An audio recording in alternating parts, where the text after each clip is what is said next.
FSN Radio. It's all about what's next. Go to financialsurvivalnetwork.com and sign up for your free weekly newsletter. You'll also get 3 free reports. The Financial Survival Network. It's all about what's next. Welcome. You are listening to the Financial Survival Network. I'm Kerry Lutz. It's May 2nd, 2018. Well, in times of market uncertainty, trade wars, rising interest rates, and all sorts of things, rising debt levels, what is an investor? What is a person to do? Well, before we get into that, as always, best part of my day is getting your email in my inbox in the morning. For you to participate, be part of the show. It's just the best part of the day. So kl@kerrylutz.com is the email address. And when they're noteworthy enough, we even read them on the air. So question is, where do we go? What about work? What is work? What should work be? What does work mean to you? Well, to help address a lot of those questions, noted author, columnist, Forbes columnist, John Tamny is back with us now. John, welcome back. Hey, Kerry, thanks for having me. Hey, so you're about to release a new book. We'll get into that very shortly. But first, just as far as what's happening with markets, trade wars, your contention is it's going to hit us worse than the Chinese? You really think so? I think that almost by definition it hits each country equally bad. I just think it needs to be stressed that if people think the U.S. can emerge from this unscathed, assuming we take it in the direction that we're going, they're very naive. Let's not forget that the most valuable company in the world is Apple. Apple is based in the United States. The best-selling Apple product by far is the iPhone. 20% of the iPhone sales take place in Hong Kong, Taiwan, and mainland China. If we put up barriers to the Chinese being able to sell in the United States, we are by definition going to limit the ability of U.S. companies to sell in China. And this will do a major damage to our best, most prosperous companies that already have the highest penetration in China. Yeah, well, look, I mean, maybe the Chinese could put off what they were doing, pull it off, stealing our intellectual property, keeping out our products, et cetera, higher duties. But I think the straw that broke the garbage carriers back was last year when China said, hey, we're not going to take your recyclables. Effectively, the U.S.'s 3rd or 5th largest export to China was garbage, scrap metal, waste, paper, plastic. And all of a sudden, China says, no, we're not taking it anymore. It's like a $5 billion a year market, John. What are we supposed to do? Are we supposed to take that? I think that a couple of things that you said require a response. We keep the Chinese keep U.S. products out. Oh, that interests me because the most successful Chinese smartphone maker is Huawei. They're unable to sell in the United States. In fact, they tried to do a deal with AT&T, and AT&T was kind of quietly told, if you do that, your ability to merge with Time Warner will be limited. Intellectual property theft, how very interesting there, because Steve Jobs is the greatest entrepreneur, arguably, in modern times. As he freely acknowledged, he was one of the greatest thieves of intellectual property in history. He and Bill Gates joked about a company that you're familiar with, Xerox. They both essentially saw each other at Xerox PARC as they were lifting ideas that Xerox couldn't execute on. So this notion that the Chinese keep out American products is so untrue. Let's not. Cadillac, number 4 luxury car seller in all of China. Apple gets 20% of its iPhone sales in China. Is this protectionism? Well, hold it though. Do you want to talk about Starbucks? There are double the number of Starbucks in Shanghai alone relative to New York City. You're saying the Chinese are keeping out American products, and even if they are, What difference would that make? But look, like you give the example of Cadillac, but all those Cadillacs have to be manufactured in China because they got that 25% duty on cars exported to China. So good. Do you think any iPhones are manufactured in the United States? That's why Apple's such a rich country. It allows poor countries like China to manufacture while it designs them. Have you gone protectionist since we last spoke? Well, no, what difference does it make? Look, China has the potential to be the largest market in the world. Doesn't it make sense for a lot of companies to manufacture them there, just as a lot of Japanese and German companies have factories here in the United States where they manufacture? What difference does it make? Furthermore, what business is it of yours? Do you realize that since the 1980s, U.S. businesses have invested $250 billion in China? Do you know something that they don't know? Are they stupid? Are they putting their intellectual capital at risk in ways that you and Donald Trump know about but they don't know about? Well, are you and Trump the experts? No, we know that in a large number of cases, John, you can't deny this, when an American company wants to open a factory in China, develop a new product, whatever, they have to divulge all of their IP to their local partner that they didn't want in the first place, but that they're forced to have. So it's not exactly... And they're obviously willing to do that, as evidenced by the $250 billion invested by U.S. companies. They ultimately see that as a good deal. What business is it of yours? Well... Are you a shareholder in these companies? No. Did you and Donald Trump discover something that these companies didn't know? Because isn't it interesting that the stock markets were doing just fine before President Trump started going after China? They didn't seem too worried about this thievery that I'd never heard you talk about until Trump was elected president. No. For years, been discussing that. Okay, so again, so you knew something that businesses don't know. I'm skeptical about that. It's not a knock on you, but I mean, we're talking about a lot of. Do you know something that Apple doesn't know? Why would Apple invest so much, manufacture so much in China if its IP was at risk of being taken away? Good question. But, it is a legitimate issue to some extent. Is it a legitimate issue for the government? Do you think that Donald Trump is your guy to fix, or do you think maybe this is something that businesses should work out for themselves? Yeah, well, the problem is that China is a mercantilistic economy, just like John in the late you mean 1800s. So the Ex-Im Bank in the United States, that's not an evidence of mercantilism. Hey, I'm not saying we're perfect either. Persistent devaluation of the U.S. dollar is an example of U.S. mercantilism. How about the bailouts of car makers and banks in 2008? That wasn't an example of mercantilism. What is mercantilist about China? Anything that they've learned is stuff they've learned from the United States.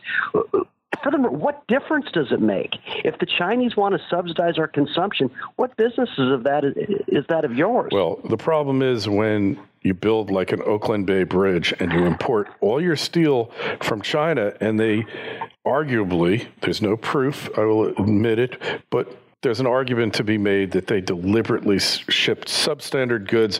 Granted, the San Francisco Bay Bridge Authority, whatever it is, accepted that product without investigating it further, but now we got a bridge that's falling apart.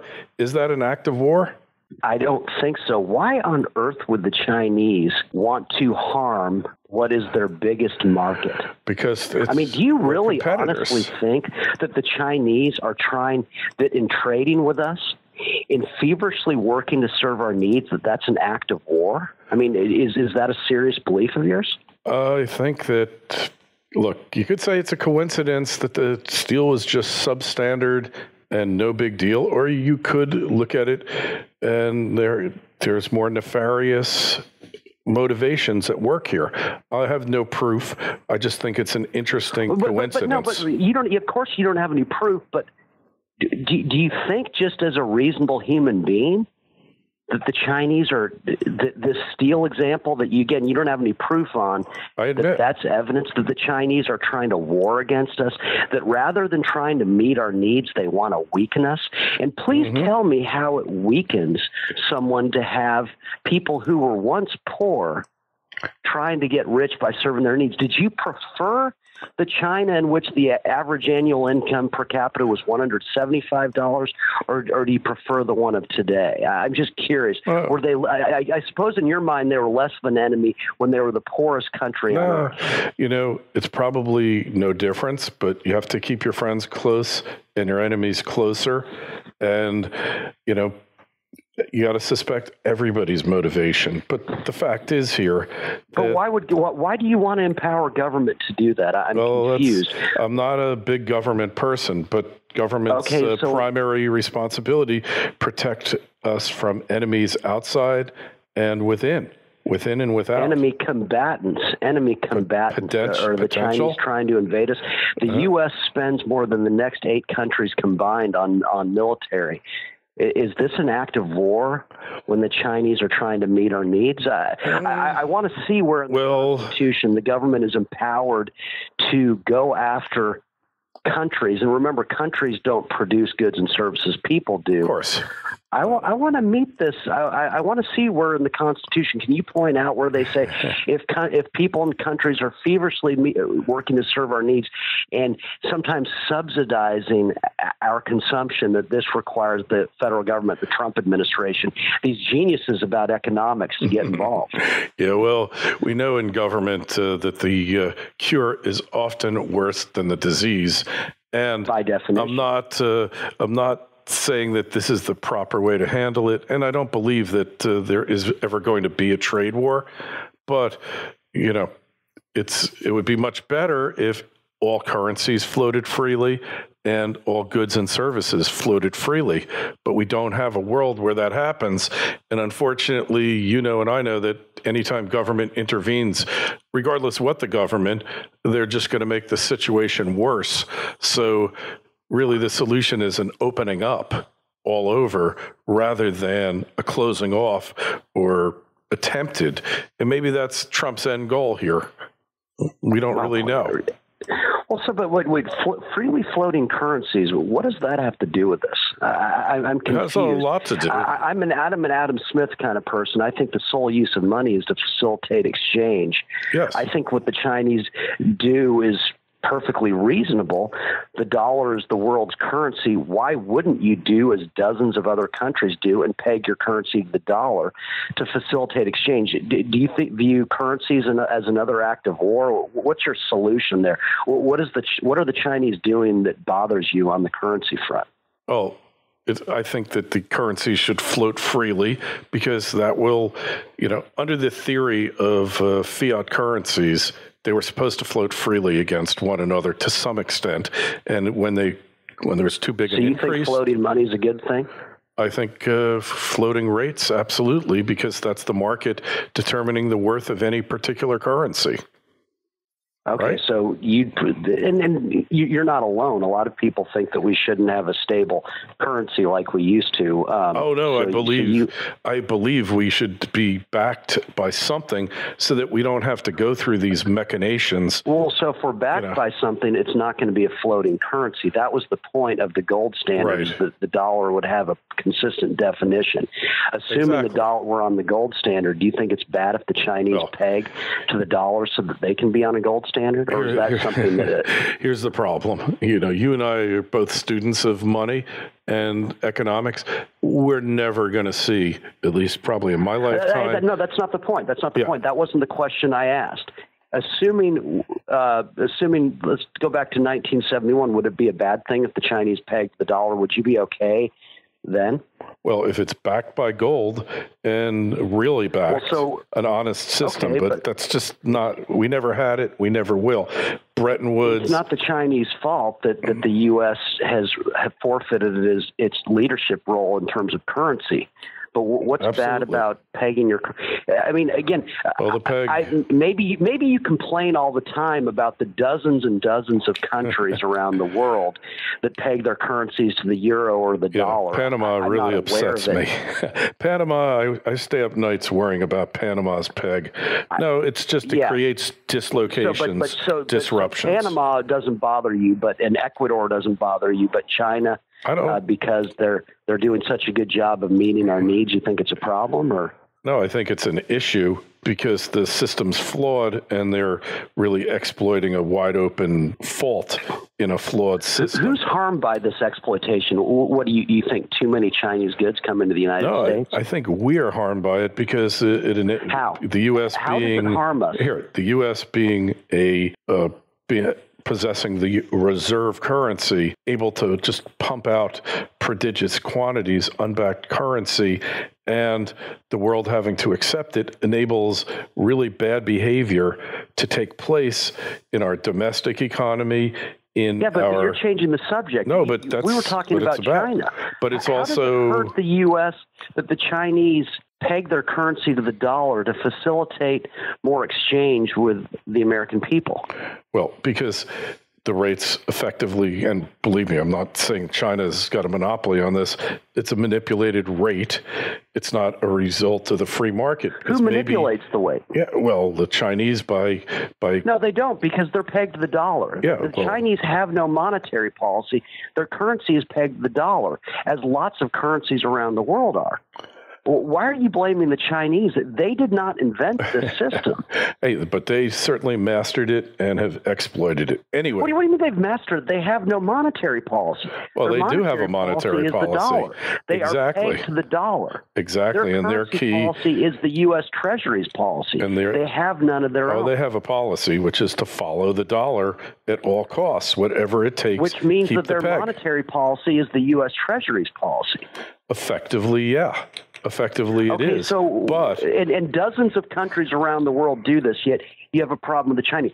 So explain to me what is it bad? Why is it bad that the Chinese do? Tell me why is it bad what the Chinese do that countries around the world do? I'm confused because I keep getting the subject changed. The Chinese allegedly the U.S.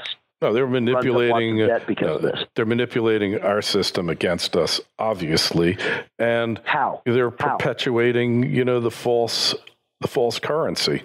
As long as they go along with it, everything's fine, and it's causing large, deficits, which maybe are good, maybe are bad. How is it causing large deficits? Because if their yuan should be 30% higher against the dollar. So you know that. I don't know. The Chinese are a nation of 2 billion people, and you understand, sitting from the U.S., what the value of their currency should be. How do you know that? I have no idea. To know something. I have absolutely no idea.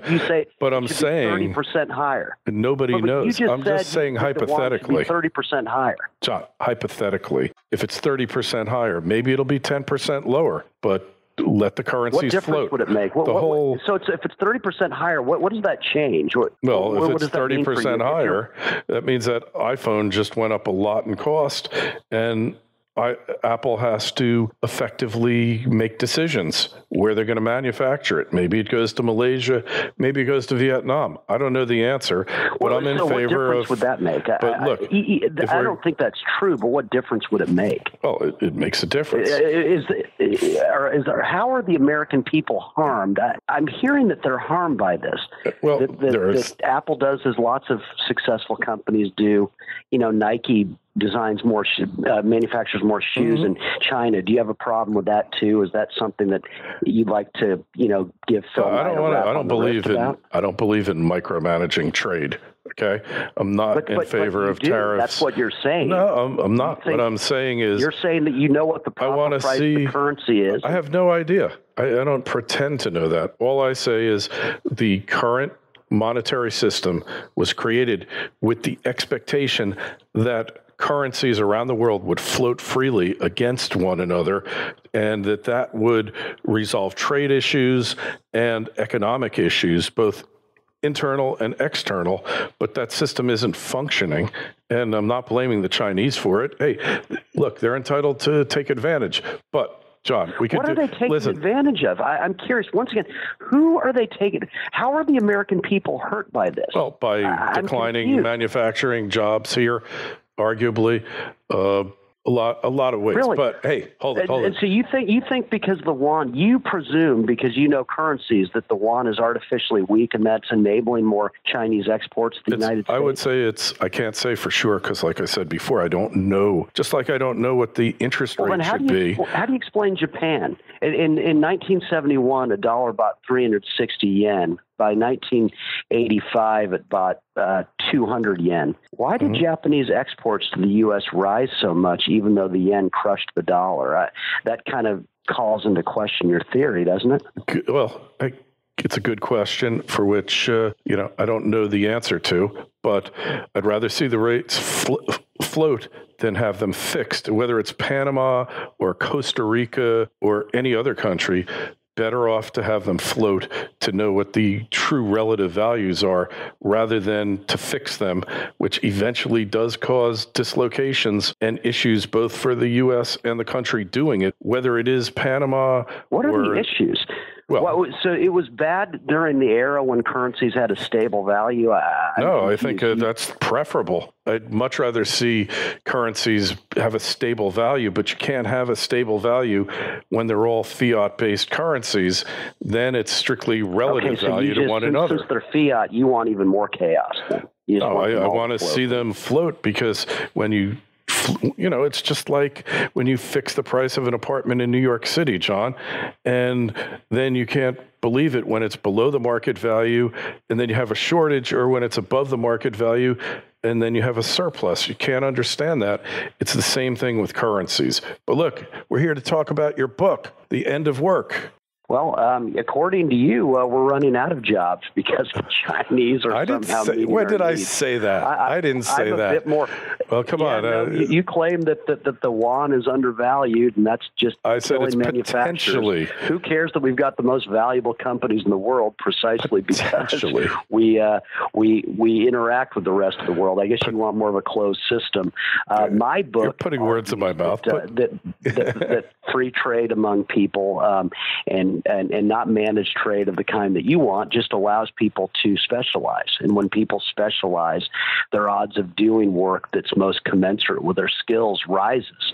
And so I'm just making the case, I imagine you would disagree with it wholeheartedly, that this engagement with the rest of the world has been beautiful because it's freed up more and more people in the U.S. to pursue the kind of work that elevates their unique skills. Thus, they're not working because they're doing something that they love.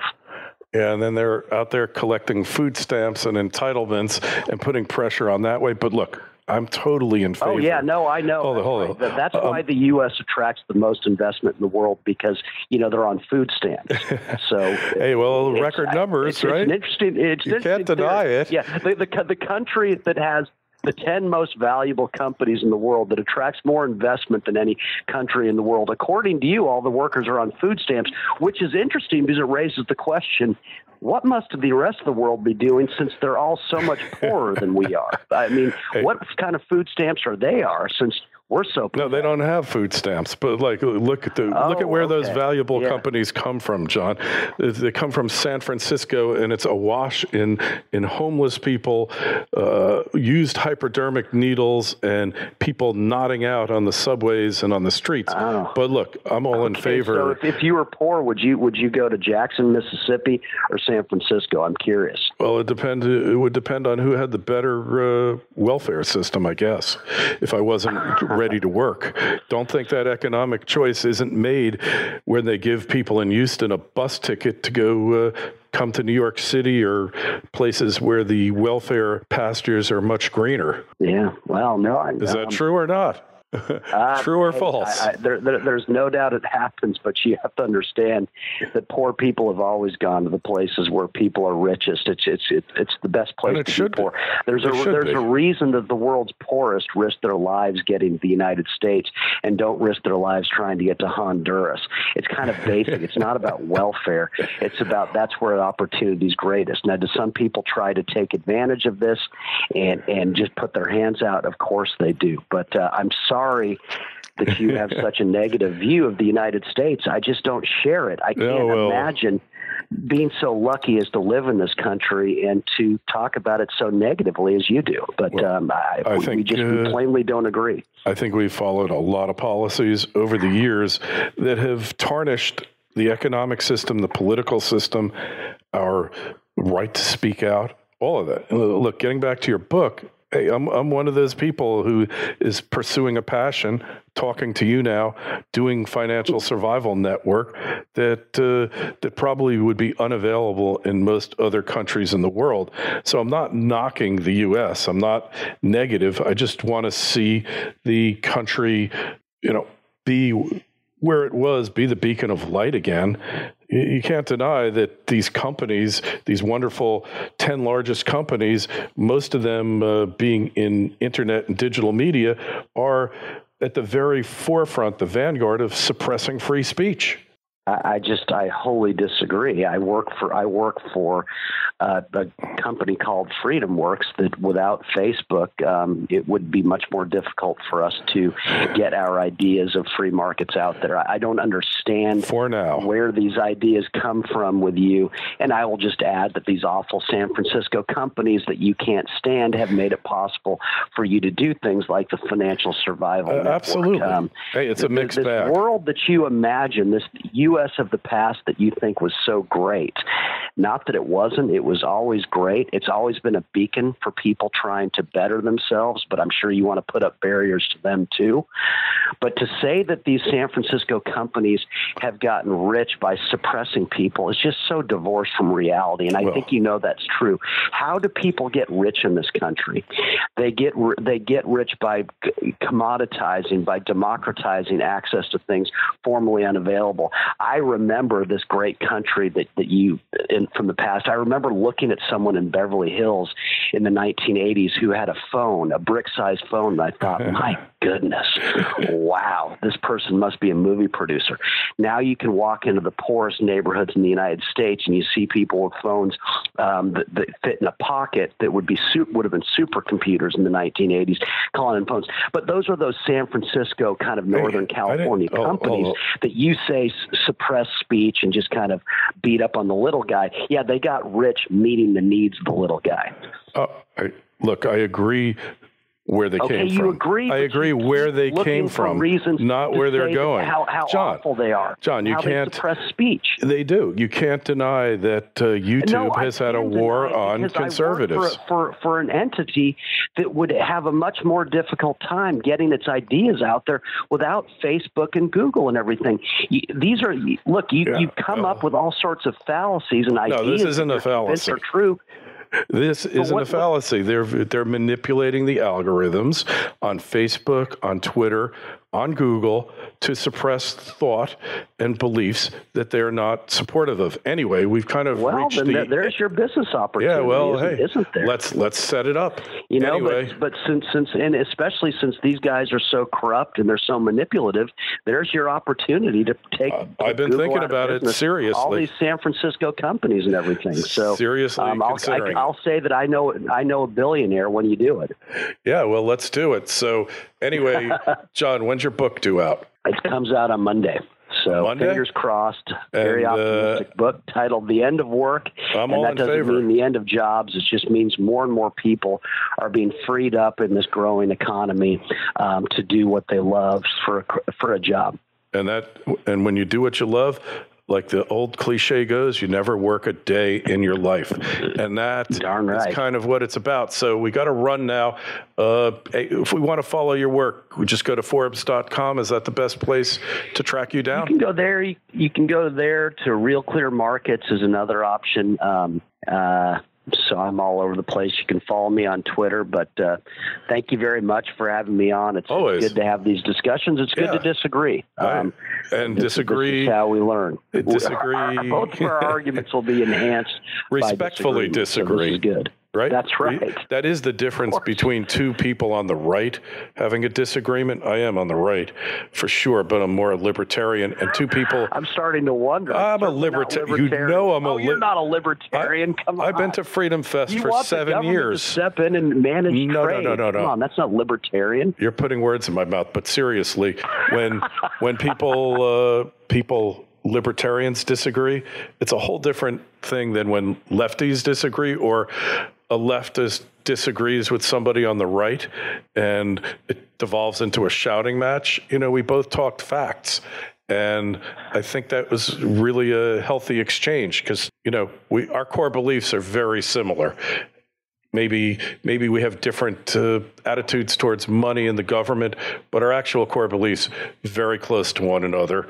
And perhaps I played a little more the devil's advocate than I intended to, but I want to get that book when it comes out. So it's going to be on Amazon, barnesandnoble.com, and wherever fine books used to be sold. That's right. Buy several copies, and even from Amazon, even though they're suppressing me. Yeah, well, if they're not suppressing you now, John, what you're saying is so subversive. Eventually, they will suppress you. Hey, questions for John? I know you're going to have some. KL@KerryLutz.com, Twitter feed @KerryLutz, and the evil Facebook page is Financial Survival Network. John, it's always a pleasure having you on, man. Thanks for having me on, Kerry. Enjoy the debate. You take care. Thank you. You too. Bye-bye.